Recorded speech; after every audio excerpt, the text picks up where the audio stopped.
Hello everybody and welcome. My name is Derek Neal. I'm the executive producer here at Maximum Games, and I'm excited today to be able to bring you this sneak peek into our upcoming action-adventure title, Extinction. What you're about to see is a small slice of one level, and this is a very early pre-alpha build, so please expect some things to change between this and the final version. With that said, let's get started. Extinction takes place in a lush, vibrant fantasy world, full of painterly textures and bright, rich colors. But this world has come under siege by an organized army of massive otherworldly invaders known as the Reveni, who have begun systematically eradicating humanity off the face of the planet. You play as Avil, one of the last of the Sentinels, a legendary group of warriors with the skills and tools necessary in order to take down these massive foes. The gameplay in Extinction emphasizes high-speed traversal around the environment.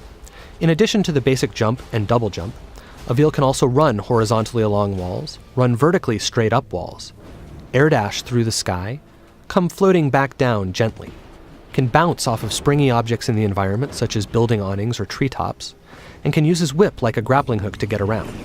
When he does this, time slows down, giving him time to plan his next move and make split-second decisions. Of course, Avil's ultimate goal is to save as much of humanity as possible. He needs to protect them from the constant onslaught of the ogres and their minions. He does this by engaging them in real-time, skill-based combat. In addition to his series of regular strikes, he can also execute powerful AoEs, launch enemies into the sky, slam them back down to the ground, cancel his attacks into rune strikes for massive damage, and cancel his attacks into dodges in order to evade his opponent's strikes. Of course, the star of the show is Avil's combat with the ogres.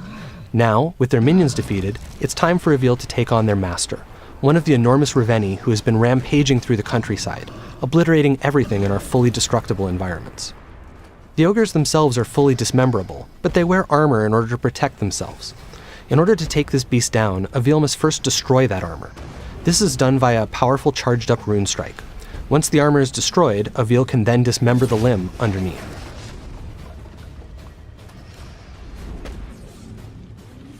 Dismembering limbs like this builds energy which Avil will need to ultimately be able to strike the finishing blow. And as you can see, this ogre is none too happy about the loss of its leg, and Avil has to dodge its attacks while also trying to remove the remaining armor in order to get to the limbs beneath them. This is an extremely dangerous situation to be in because if any of these blows actually manages to hit Avil, it will be death in a single hit. Having now absorbed enough power and weakened the ogre sufficiently, Avil is now ready to go ahead and strike the finishing blow. Using the traversal options we showed off earlier, Avil is able to climb up the ogre's back, take out its helmet, and deliver the coup de grace.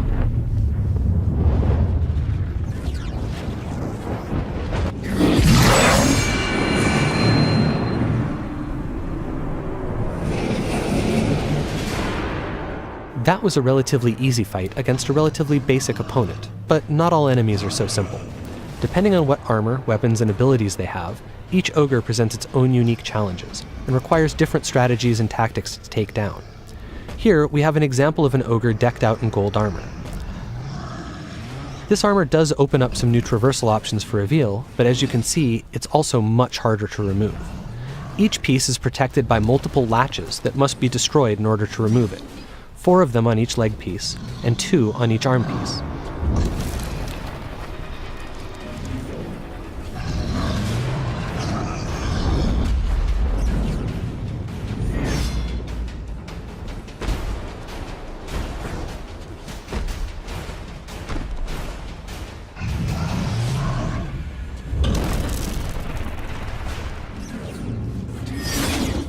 Having finally destroyed all the latches, Avil is now able to dismember the first of this ogre's legs.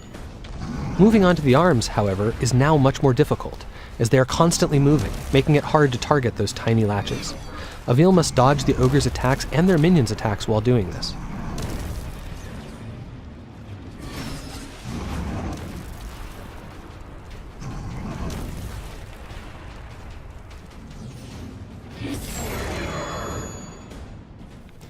It has now taken sufficiently long to take down this ogre that its leg has regenerated, and it stood back up, but it no longer matters. Flush with energy from his last kill, Avil is ready. He climbs up the back of the ogre and is presented with one final challenge, staying up there long enough to take out its remaining armor. First, he removes the helmet, and then the collar. With these two obstacles out of the way and its neck exposed, Avil can finally go in for the kill. And so, the second ogre falls.